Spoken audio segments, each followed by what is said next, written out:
Hello viewers, welcome to CEC lecture. Myself Dr. Preeti Jagwani. I am from Department of Computer Science, Aryabhatta College, University of Delhi. So today we are here to discuss Dijkstra's algorithm along with its implementation details up to a very we can say micro level.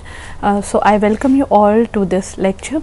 In our previous lectures we have seen that the key procedure for this Dijkstra's algorithm is the procedure of, or is the process of relaxation, of relaxing a particular edge.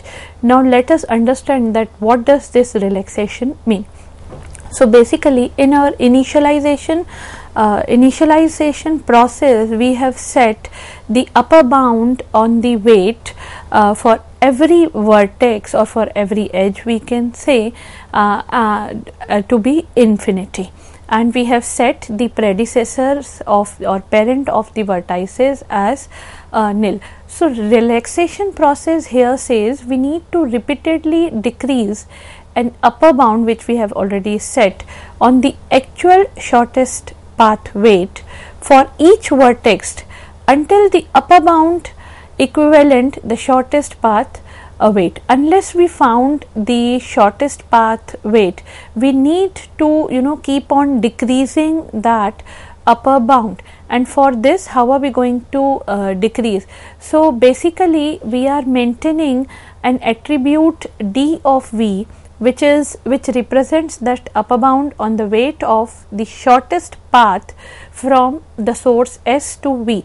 So if there is a shortest path from the source S from which we have started to a particular vertex V, then the upper bound is d of v, and this d of v we are maintaining for each and every vertex, and for this d of v we are applying the process of relaxation. So how this relaxation works is basically relaxing an edge for relaxing any edge, we can say u to v, consisting of first we will test that whether shortest path to v which is found so far by going through u can be improved, yes or no. That means we can we have even shorter path, and if so we will be updating the predecessor or the parent of v which is stored in pi v, and we will be updating d of v which is the upper bound on that particular the edge which is coming from source to that particular vertex v. So a relaxation step may decrease the value of the shortest path estimate d of v and update v's predecessor field pi v. So how are we going to do it? Let us consider the figure which is seen which is shown on the screen. We have two vertices u and v, and the upper bound are already written. For u the upper bound is 5 and for v the upper bound is 9. Let me repeat it. This upper bound represents the total sum weight of the edge from the source to that particular vertex. That means if we start from source and we want to come to u, it is going to cost the 5 units, and starting from source if we want to come to v, it is going to cost 9 units. But if we can see there is an edge from u to v, and that edge is costing 2 units. So if we come to v from u, so till u come from source till u we will be arriving in 5 units and 2 units further to reach the vertex v. So that means onto vertex v we can reach in 7 units through the path of u. So yes, we can relax this edge. So relax procedure is u comma v, and w is the parameter here which is 2.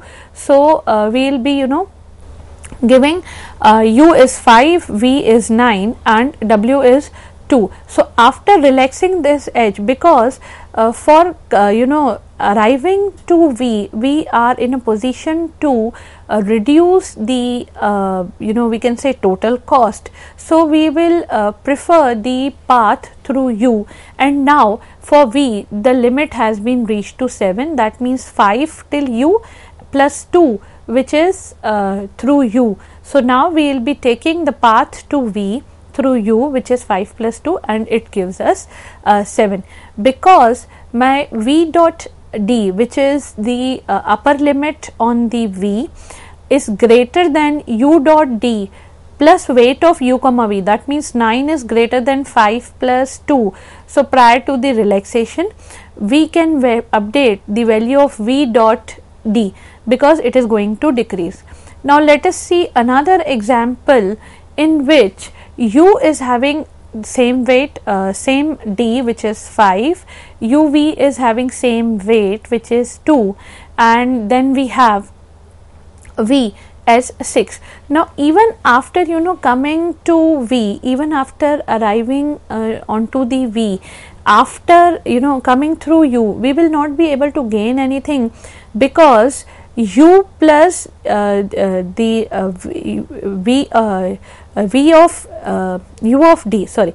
of D plus the weight of U comma V is going to give us 5 plus 2 which is 7, but we can reach onto V in 6 units, already there is 6 units, so we will not be relaxing, or our relaxation procedure is not going to do anything here because V dot D is already less than U dot D plus the weight of U comma V. So the relaxation leaves V dot D as unchanged. Now coming to the pseudocode of this relaxation, this is very simple. We can say relax U comma V W. So if D of V is greater than du plus weight of U comma V, then D of V will be replaced by du plus the weight of U comma V, and also we are updating parent vertex of V, and this will be set as U. Now why this parent vertex is required here? Because at the end of the shortest path algorithm we will be looking for the whole predecessor subgraph as we look for in breadth first search trees, because predecessor subgraphs gives us the idea to reach on a particular vertex, that what will be the predecessor vertex. So those predecessor graphs will be definitely required, and in order to maintain that predecessor graph, that format pi, that particular variable pi is required, and that pi variable, which is the we can say parent variable or the predecessor variable, will be updated during the process of relaxation. So this relaxation process is basically nothing but we can say it is about relaxing the upper bound which are already placed on a particular vertex, and that upper bound will be relaxed if we have something which is going to give us a less cost as compared to that particular upper bound.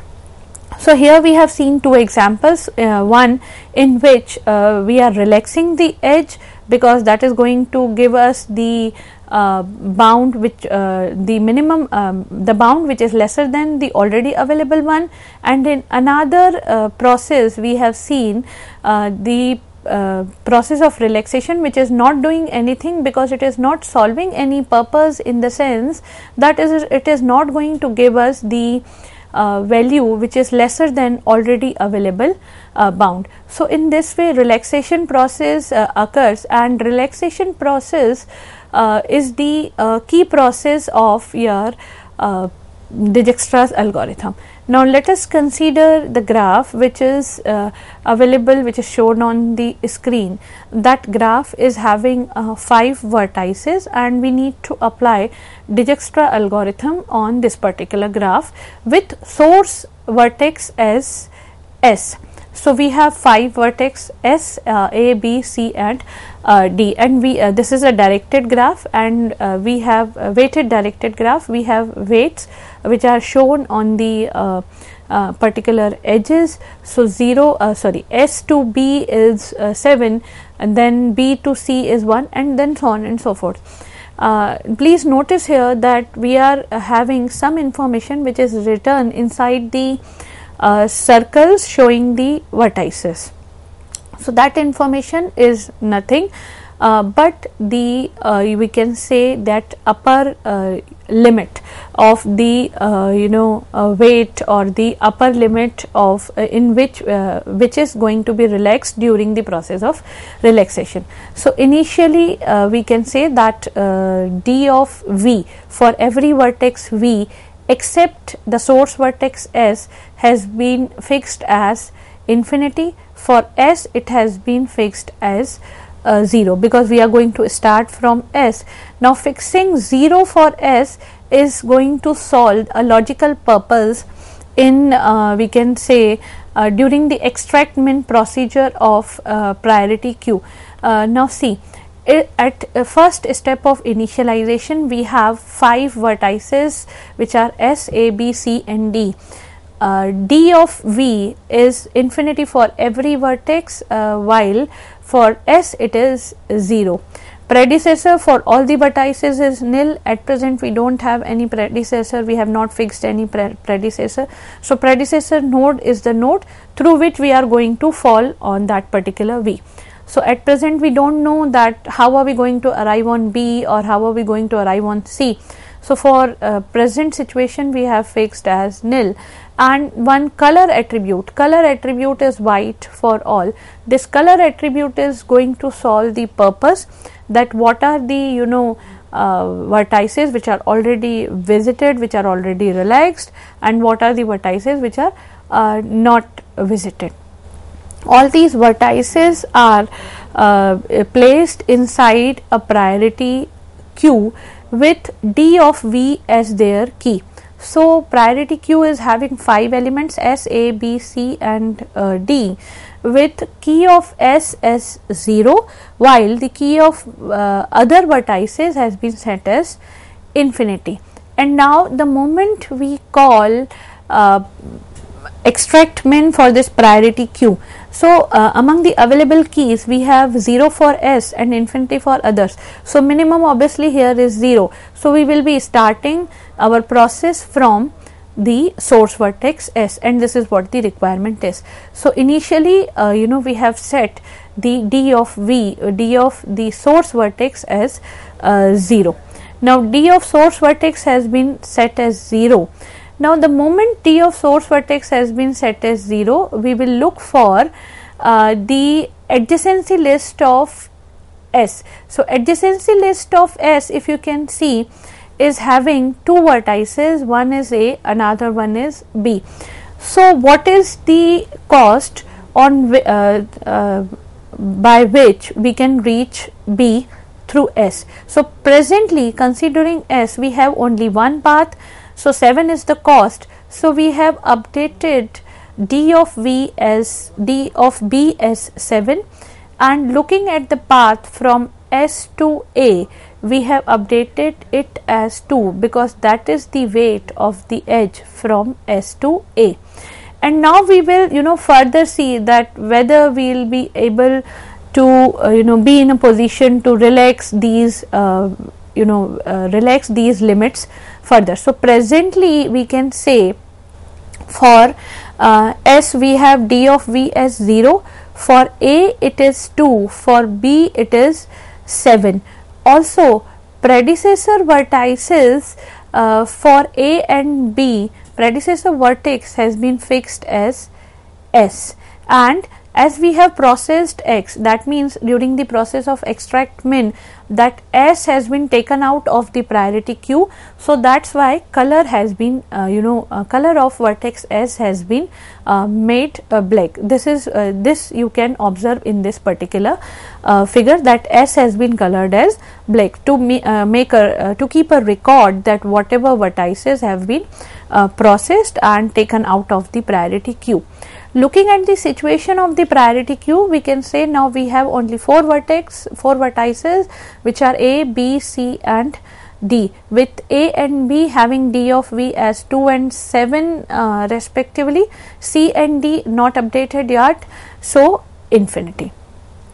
Now coming to we can say other vertexes. Let's say now if we apply the process of extract min on this particular Q, which is available or which is shown on the lower part of the screen.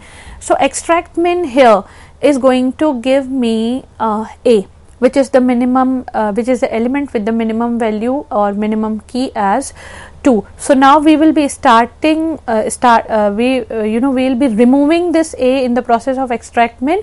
So this A has been colored as black. Now coming to the next vertex, which is adjacent to A. So what are the vertices which are adjacent to A? We have C, which is adjacent to A, as well as we have D, which is adjacent to A.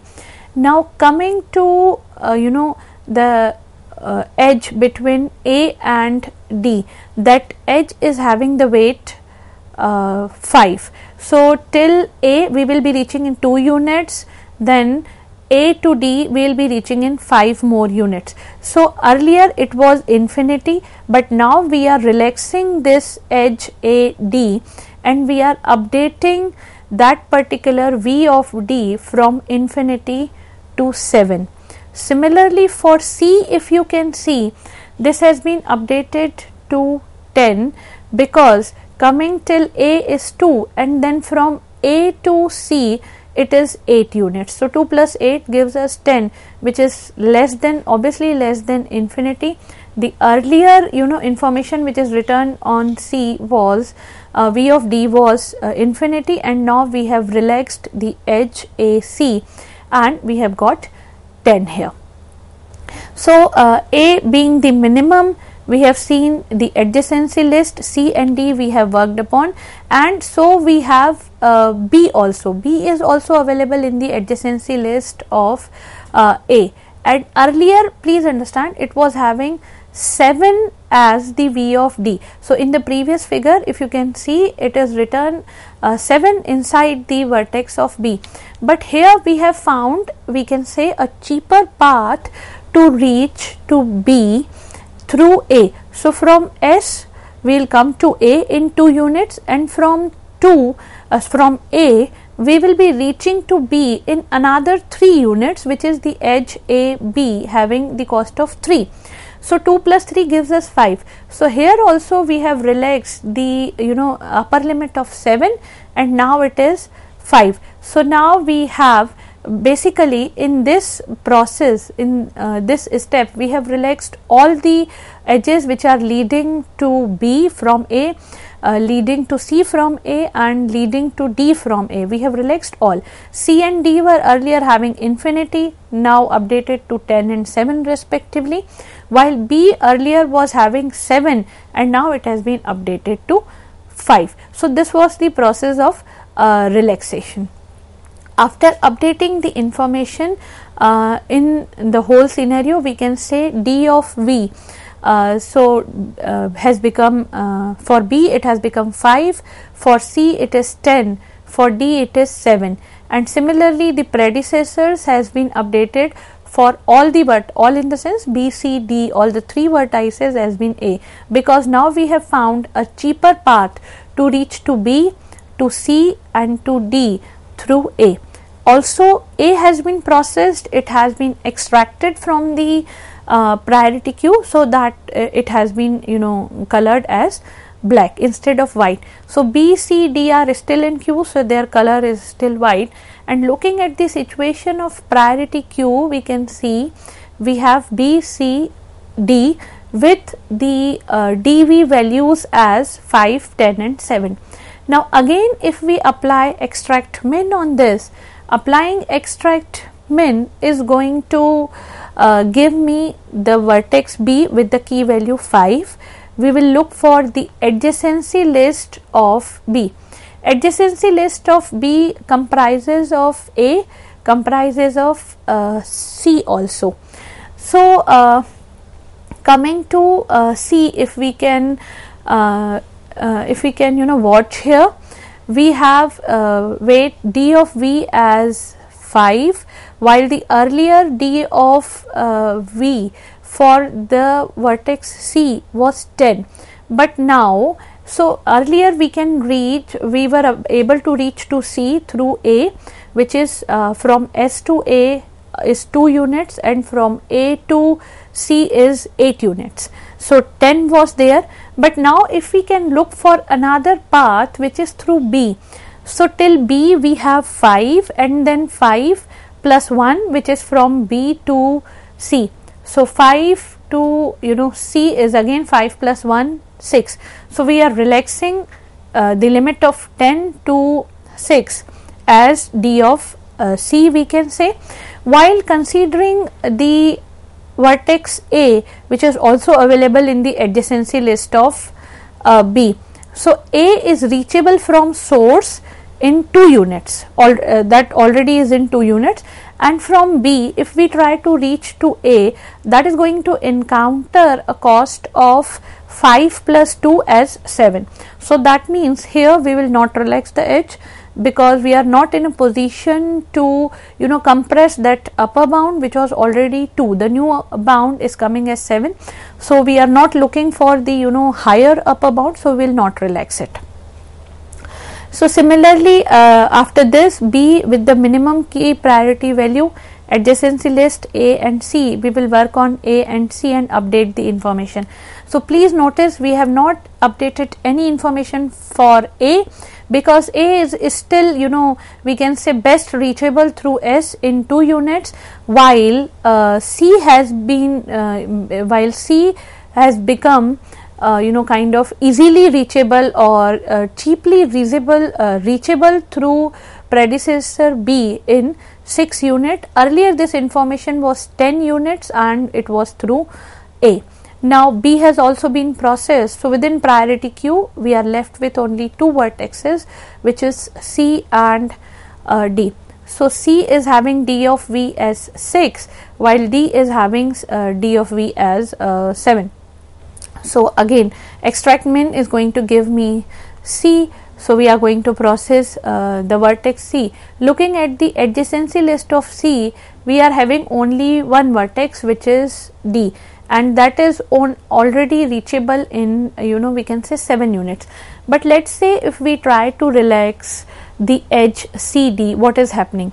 So C we are reachable onto in 6 units, and if we try to reach D through C, so that is going to give us 6 plus the weight of CD which is 4, again 10. So there is no point in relaxing it because it was already 7 and now it is coming to 10. So we will not be relaxing this edge CD when we are processing C, and that is the only vertex which is available in the adjacency list of C. So we can say after this step there is precisely there is no work on D, it was as it is and the updated information has no change. But yes, in priority queue, as we have already removed the vertex C, we are left with one vertex only, which is D, and for that D we have predecessor as A. So we can always say again extract min. If we execute extract min on this particular priority queue having only one element, that D will be extracted and that D will be again colored as black. So now we have relaxed all the edges which are for which relaxation has been possible, and we have updated the upper limits of that relaxed weight. For B we can reach in 5 units, for to A we can reach in 2 units directly from S. For B we have path through A which is 2 plus 3 5. For C we have path through B which is 5 plus 1 6. Then for C again we have path through B which is 5 plus 1 6, and for D we have path through A which is 2 plus 5 7. So in this way we have we are actually able to determine the least possible cost to reach there in this shortest path algorithm, and also we are in a position to tell the predecessor because we have maintained the list of predecessors. So, finally, our priority queue is not having any element, and in the updated information we have S as the starting vertex 0 with no predecessor. S will be reachable in 2, which is represented by D of V using S. B is reachable in 5 units, which is D of V for B. Predecessor is A. For C and D, the weights are, or the D of V's are 6 and 7 with the predecessors B and A. So, finally, this predecessor list or this predecessor of V, that predecessor graph is used to build the tree, and we can see the final results. S starting from S, we are reaching to A in 2 units, then we are reaching to B in another 3 units, total 5. Then from A we can reach to D using another 5 units, total 7 units, and then from B we can reach to C in total 6 unit, which is till B it is 5, and then 1 for reaching from B to C. So, this is the predecessor graph which is used to build the whole tree, and we have the whole updated information. So, initially looking at the pseudocode, what we did, we initialized the procedure, which is for every vertex we initialize D of V as infinity, predecessor of V as nil, except for D of S, which is 0, and then we have dV is equals to infinity for all V belongings to the vertex set, not for the but not for the S. And then after this initialization process, we will be doing this process repeatedly, that is we will be extracting min from this priority queue. We will be taking a union of this U with S, and for each and every vertex belonging to the adjacency list of U, we will be relaxing it if it is possible, and we will be updating the pi value, which is the predecessor value also. Coming to the analysis, we have outer loop to be executed for order of V times, inner loop is to be executed order of V times, which is similar to breadth first search, but inner loop is having decrease key operation, which is going to take order log V time. So, overall time complexity is coming to E log V, but this can be reduced to E plus V log V using Fibonacci heap structure, because Fibonacci heap is going to take order 1 time for decrease key operation, which is here in binary heap implementation, it is giving us order log V for decrease key. So, if we do order 1 decrease key operation using Fibonacci heap, the total time complexity for Dijkstra algorithm can be reduced to order E plus V log V. So, summing up, in this particular lecture we have seen example of Dijkstra algorithm, and with that example we have also seen what is actually relaxation, how this relaxation happens, and step by step process that how this shortest path to every vertex has been calculated along with the analysis and pseudocode. Hope you have a fruitful lecture, hope you have enjoyed it. Thank you.